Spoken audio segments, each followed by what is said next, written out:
बिस्मिल्लाहिर्रहमानिर्रहीम। Dear students, कैसे हैं आप सब लोग। I am Tahir Mahmood Rao.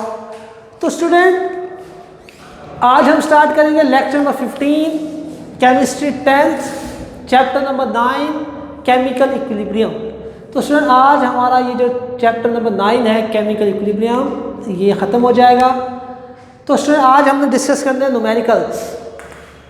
तो न्यूमेरिकल्स में फर्स्ट न्यूमेरिकल क्या कह रहे हैं, कह रहे हैं for the decomposition of die nitrogen oxide N2O, इसका फार्मूला होता है डाई नाइट्रोजन ऑक्साइड का इनटू नाइट्रोजन एंड ऑक्सीजन। ठीक है, तो कह रहा है जब डाई नाइट्रोजन ऑक्साइड की रिएक्शन देखें, डाई नाइट्रोजन ऑक्साइड गैस की जब डिकम्पोजिशन होती है, डाई नाइट्रोजन ऑक्साइड गैस की डिकम्पोजिशन होगी तो क्या मिलेगा हमें, nitrogen gas and oxygen gas. उसके बगैर रिवर्सिबल रिएक्शन एज फॉलोज, तो उसका रिवर्सिबल रिएक्शन उसने हमें बता दिया। तो उसके बगैर the concentration of N2O dinitrogen oxide, N2 nitrogen gas and O2 oxygen gas are 1.1 mole per decimetre cube, 3.90 mole per decimetre cube and 1.95 mole per decimetre cube respectively at equilibrium. तो उसे concentration बता दी। Respectively का मतलब है first को first से जोड़ दें, सेकंड को सेकंड से, थर्ड को थर्ड से। यानी डाई नाइट्रोजन ऑक्साइड की कंसंट्रेशन कितनी है जी हमारे पास 1.1 और N2 की कंसंट्रेशन सेकंड नंबर पे है 3.90 और O2 की कंसंट्रेशन कितनी है हमारे पास 1.95 मोल पर डेसीमीटर क्यूब। तो इसमें रिएक्टेंट्स और प्रोडक्ट तमाम की हमें कंसंट्रेशन बता दी गई हैं। Find out the Kc of this reaction. तो क्या करना है हमने, Kc इक्विलिब्रियम कांस्टेंट का एक्सप्रेशन हमने फाइंड आउट करना है स्टूडेंट्स। तो आसान सी बात है, जस्ट Kc निकालना है। तमाम रिएक्टेंट्स की, प्रोडक्ट्स की सारी हमें कंसंट्रेशन दी हुई हैं। तो वेरी सिंपल, इसको सॉल्व करते हैं स्टूडेंट्स। आंसर देखते हैं इसका। तो आंसर में सबसे पहले लिखिए गिवन डाटा। हमें क्या गिवन डाटा है हमारे पास, जो हमारे पास गिवन डाटा है उसमें देखें कंसंट्रेशन N2O की कंसंट्रेशन कितनी दी है हमें, N2O की concentration 1.1 mole per decimetre cube, 1.1 mole per decimetre cube. After that N2 nitrogen की, N2 की कंसंट्रेशन कितनी है जी 3.90 मोल पर डेसीमीटर क्यूब।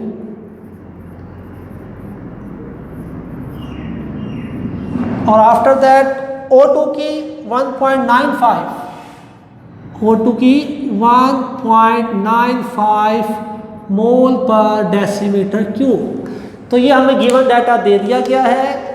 ठीक है, सबकी कंसंट्रेशन दे दी गई। अब हमें फाइंड क्या करना है, तो उसमें लिखे टू फाइंड। हमने फाइंड आउट क्या करना है, टू फाइंड, हमने फाइंड आउट करना है Kc। क्या फाइंड आउट करना है स्टूडेंट, Kc हमने फाइंड आउट करना है इक्विलिब्रियम कांस्टेंट का एक्सप्रेशन। तो उसके बाद सॉल्यूशन देखते हैं। सॉल्यूशन, तो सॉल्यूशन में अब हमने सबसे पहले क्या करना है स्टूडेंट, ये हमें जो रिएक्शन दिया हुआ है, इस रिएक्शन का हमने Kc लिखना है। इक्विलिब्रियम कांस्टेंट का एक्सप्रेशन लिखेंगे तो हम लिखेंगे the Kc of the reaction is as follows. Of the above reaction, above mean हमें ऊपर दिया हुआ है, the Kc of the above reaction is as follows। ऐसे लिखेंगे हम Kc। तो Kc लिखने के स्टूडेंट ऊपर आपके पास Kc जब भी लिखते हैं तो ऊपर ये प्रोडक्ट बनी है, इनके यहाँ आप लिखेंगे दो प्रोडक्ट है N2 और O2। तो इनका क्या करेंगे, product of the active mass of the reacting species. तो प्रोडक्ट कर ले एक्टिव मास का, एक्टिव मास ऑफ N2 और product active mass of O2। और N2 के साथ जो कोफिशिएंट है, जो नंबर ऑफ मोल्स हैं, उसकी क्या बन जाती है, पावर्स। तो ये ऊपर 2 आ गया तो उसकी पावर बन गई। तो आफ्टर दैट डिनोमिनेटर में हम लिखते हैं रिएक्टेंट्स के बारे में। तो रिएक्टेंट्स क्या है हमारा, डाई नाइट्रोजन ऑक्साइड, और इसके जो कोफिशिएंट्स हैं 2 कोफिशिएंट, तो कोफिशिएंट्स क्या बन जाती हैं, पावर्स बन जाती हैं। तो ये स्टूडेंट हमने अपने रिएक्शन का Kc लिख लिया, एक्सप्रेशन ऑफ इक्विलिब्रियम कांस्टेंट लिख लिया। तो अब तमाम कंसंट्रेशन हमारे पास गिवन है, N2 की भी कंसंट्रेशन हमारे पास मौजूद है, O2 की भी और डाई नाइट्रोजन ऑक्साइड की कंसंट्रेशन मौजूद है। जस्ट हम पुट कर देते हैं और आंसर निकाल लेते हैं। तो यहाँ लिख लें by putting the values, by putting the values या फिर concentrations of reactants and products, by putting the concentration of reactants and products, reactants और products की concentration पुट करेंगे। तो N2 की concentration कितनी आ गई 3.90 की, यह पावर कितनी आएगी हमारे पास 2, 3.90 का स्केयर आ गया। तो मल्टीप्लाइड बाय O2 की आ गई 1.95 डिवाइडेड बाय N2 1.1, तो 1.1 का भी हमारे पास कितना आएगा स्केयर, तो ये स्केयर हो गया। तो ये Kc, ठीक है। तो सही वैल्यूज हमने पुट कर दी। अब इसका स्केयर लेंगे 3.90 का स्केयर, तो 3.90 का स्केयर हमारे पास आएगा 15.21, तो मल्टीप्लाइड बाय 1.95 ऐसे लिख लेंगे और डिवाइडेड बाय 1.1 का स्केयर लेंगे तो 1.21 आएगा, 1.21। तो अब स्टूडेंट इसको पुट करेंगे, हमने वैल्यूज पुट की, स्केयर निकाल दिए। अब क्या करेंगे, इन दोनों को मल्टीप्लाई करेंगे और इस पे डिवाइड करेंगे। तो Kc का क्या आएगा हमारे पास answer, Kc is equal to, ये हमारे पास आंसर आएगा 24.51। तो Kc का आंसर आया 24.51। तो अब इसके हमने देखना यूनिट्स क्या होंगे, Kc के यूनिट्स क्या होंगे। तो यूनिट्स देखने के लिए हम चेक करते हैं कि हमारी जो बैलेंस केमिकल इक्वेशन है उसकी क्या सिचुएशन है। तो देखिए बैलेंस केमिकल इक्वेशन में number of moles of reactants 2 and number of mole of product 3, 2 और यहाँ 1 है। तो 3 मोल्स प्रोडक्ट के बने हैं, 2 मोल्स है हमारे पास रिएक्टेंट्स के। तो उसके यूनिट क्या बनेंगे स्टूडेंट, देखिए हम करते हैं, प्रोडक्ट ऊपर आएगी और रिएक्टेंट्स नीचे, जैसे Kc लिखते हैं तो ऊपर प्रोडक्ट और नीचे रिएक्टेंट्स। तो 3 टाइम्स ऊपर आएगा प्रोडक्ट, नीचे 2 टाइम्स रिएक्टेंट्स। तो 2 टाइम्स से 2 टाइम्स कैंसिल आउट हो जाएगा, तो जस्ट हमारे पास 1 टाइम आ जाएगा मोल पर डेसीमीटर क्यूब। यहाँ थोड़ा सा मैं आपको करके बता देता हूँ। तो Kc की जब यूनिट निकालते हैं तो ऊपर प्रोडक्ट की इंफॉर्मेशन रखते हैं, नीचे रिएक्टेंट्स की। तो प्रोडक्ट में 3 टाइम्स है मोल पर डेसीमीटर क्यूब, मोल पर डेसीमीटर क्यूब। प्रोडक्ट के 3 टाइम्स हैं, ये देखिए 1 और 2, 3 टाइम्स डिवाइडेड बाय रिएक्टेंट्स के 2 टाइम्स हैं, तो नीचे आ जाएगा मोल पर डेसीमीटर क्यूब का स्केयर। तो 2 टाइम्स से 2 टाइम्स कैंसिल आउट हो जाएंगे। तो units of Kc for this specific reaction is just mole per decimetre cube. तो हमारे यूनिट क्या बनेंगे स्टूडेंट, Kc के मोल पर डेसीमीटर क्यूब। तो स्टूडेंट ये हमारा पहला न्यूमेरिकल कंप्लीट हो गया। Answer is 24.51 mole per decimetre cube. तो बिल्कुल जैसे क्वेश्चन नंबर 1 है, सिमिलरली बिल्कुल सेम जो है हमारे पास क्वेश्चन नंबर 2 है। क्वेश्चन नंबर 2 आप खुद करेंगे, उसमें पर रिएक्शन चेंज, बाकी बिल्कुल सेम Kc फाइंड आउट करना है। तमाम रिएक्टेंट्स और प्रोडक्ट्स की कंसंट्रेशन हमें दी गई है। तो क्वेश्चन नंबर 2 आप खुद करेंगे बेटा। और अब हम मूव करते हैं नेक्स्ट क्वेश्चन की तरफ, दैट इज क्वेश्चन नंबर 3।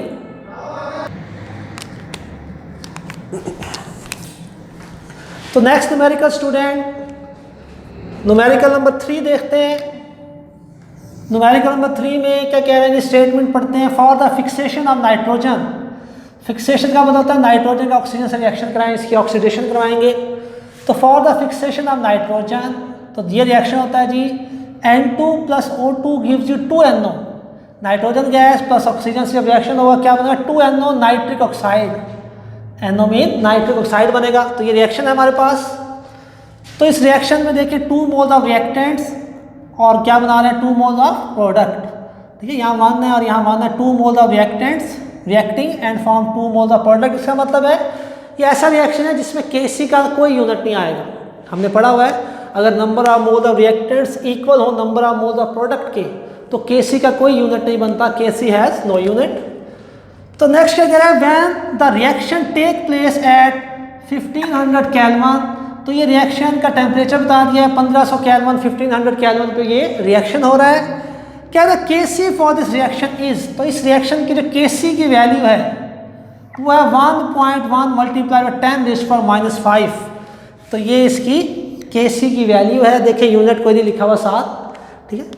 उसके बाद क्या है, if the equilibrium concentration of nitrogen and oxygen are, तो नाइट्रोजन कितनी है 1.7 multiplied by 10⁻³ mole per decimetre cube, and oxygen की कंसंट्रेशन है 6.4 multiplied by 10⁻³ mole per decimetre cube respectively.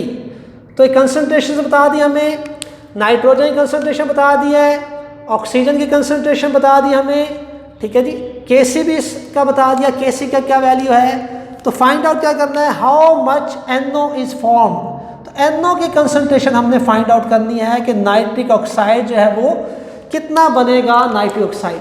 तो इसमें थोड़ा सा चेंज है, ये फर्स्ट 2 क्वेश्चंस में जस्ट Kc फाइंड आउट करना था और लास्ट 2 क्वेश्चंस में हमने Kc फाइंड आउट नहीं करना, इसमें हमने कंसंट्रेशन फाइंड करनी है किसी एक सब्सटेंस की। तो स्टूडेंट ये स्टेटमेंट है हमारी, तो इस स्टेटमेंट में सबसे पहले देखते हैं, इसको सॉल्व करते हैं जी। तो आंसर में, तो आंसर जब करेंगे तो पहला स्टेप होता है जी आंसर हमारा गिवन डाटा। तो सबसे पहले हम देखते हैं what is the given data, जो जो बातें हमें बता दी गई हैं हम वो लिख लेते हैं। तो गिवन डाटा में आ गया Kc of this reaction is 1.1 multiplied bye 10⁻⁵, ये हमें दे दिया गया है। उसके बाद नाइट्रोजन की concentration of nitrogen 1.7 multiplied by 10⁻³ mole per decimetre cube. और ऑक्सीजन की कंसंट्रेशन भी हमें गिवन है, कितनी है जी ऑक्सीजन की 6.4 multiplied by 10⁻³ mole per decimetre cube. तो ये हमारे गिवन डाटा में आ गया, Kc गिवन है, नाइट्रोजन की कंसंट्रेशन गिवन है, ऑक्सीजन की कंसंट्रेशन गिवन है। तो फाइंड आउट क्या करना है हमने, टू फाइंड आउट करना है concentration of NO, nitric oxide की कंसंट्रेशन हमने फाइंड आउट करनी है। तो सर ये हमारा गिवन डाटा हो गया और ये चीज़ हमने फाइंड आउट करनी है। तो स्टार्ट कहाँ से करते हैं, तो इस तरह के जो न्यूमेरिकल्स हैं हमारे इस चैप्टर के, तो जब भी स्टार्ट करेंगे तो सबसे पहले सॉल्यूशन में हम लिखेंगे Kc, क्या लिखेंगे Kc the equilibrium constant expression, यानी Kc the equilibrium constant expression of the above reaction is as follows, of the above reaction is as follows। तो ये हमारा रिएक्शन है जी, इसका Kc लिखे। तो Kc लिखने के स्टूडेंट आपको पता है प्रोडक्ट की इंफॉर्मेशन ऊपर आती है डिवाइडेड बाय रिएक्टेंट्स की इंफॉर्मेशन। तो Kc will be Kc product क्या है NO नाइट्रिक ऑक्साइड, और इसके पावर्स बन जाएंगी, नंबर ऑफ मोल्स की क्या बन गई powers, divided by N2 and multiplied by O2 active mass, इसको आप प्रोडक्ट करते हैं, product of active mass of the reacting species. तो ये हमारा Kc आ गया स्टूडेंट।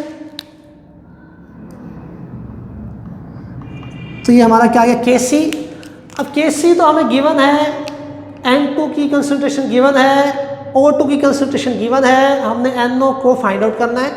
तो जिसको फाइंड आउट करना है उसको हम सेपरेट कर लेते हैं एक साइड पे।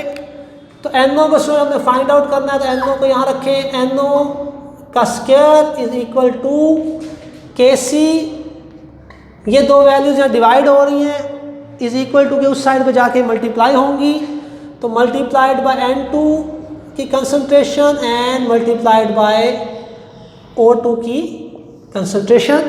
तो तमाम कंसंट्रेशंस को मल्टीप्लाई किया हमने।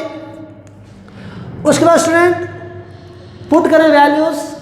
Kc की वैल्यू कितनी है हमारे पास 1.1 multiplied by 10 raise to power -5 multiplied by n2 की value 1.7 multiplied by 10 raise to power -3 और O2 इसके यूनिट भी लिख दें mole per decimetre cube multiplied by O2 6.4 multiplied by 10 raise to power -3 तो यूनिट क्या आएंगे मोल पर डेसीमीटर क्यूब।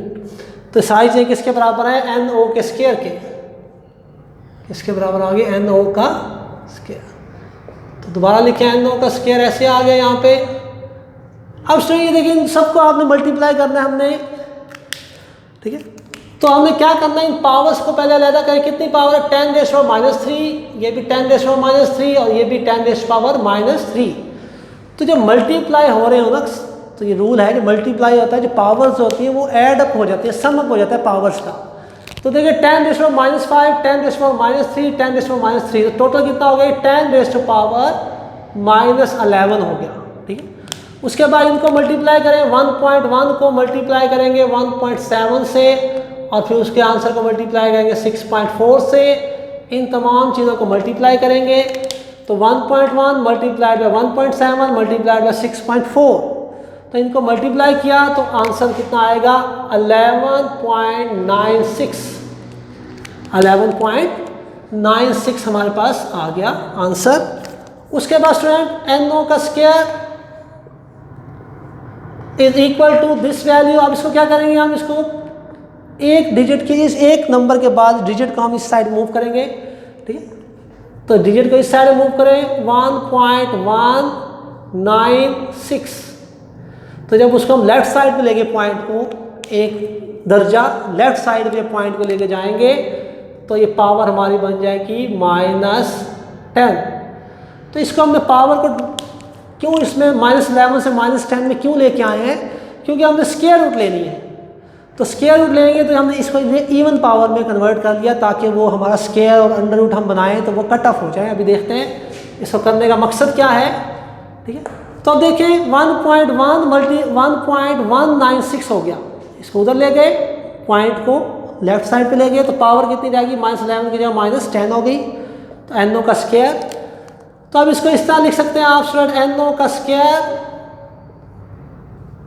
तो ये आपका होगा 1.196 मल्टीप्लाइड बाय ये हो जाएगा 10 रेज़ टू पावर 5 का स्क्वायर कह सकते हैं इसको, 10 रेज़ टू पावर 5 का स्क्वायर। इस तरह भी आप इसको लिख सकते हैं 10 रेज़ टू पावर 5 का स्क्वायर तो -5 का स्क्वायर आएगा, 10 रेज़ टू पावर -10 है तो -5 का स्क्वायर हो गया। तो अब क्या करना है taking square root on both sides,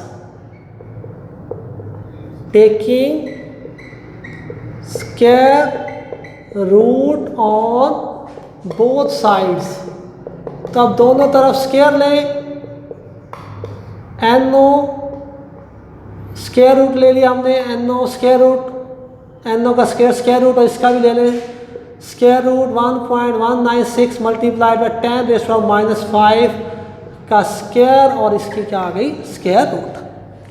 तो उसको यहाँ से स्क्वायर और स्क्वायर रूट कैंसिल आउट तो ये क्या आ गया कंसंट्रेशन ऑफ NO जो हमने फाइंड आउट करनी है वो हमें मिल गया इधर।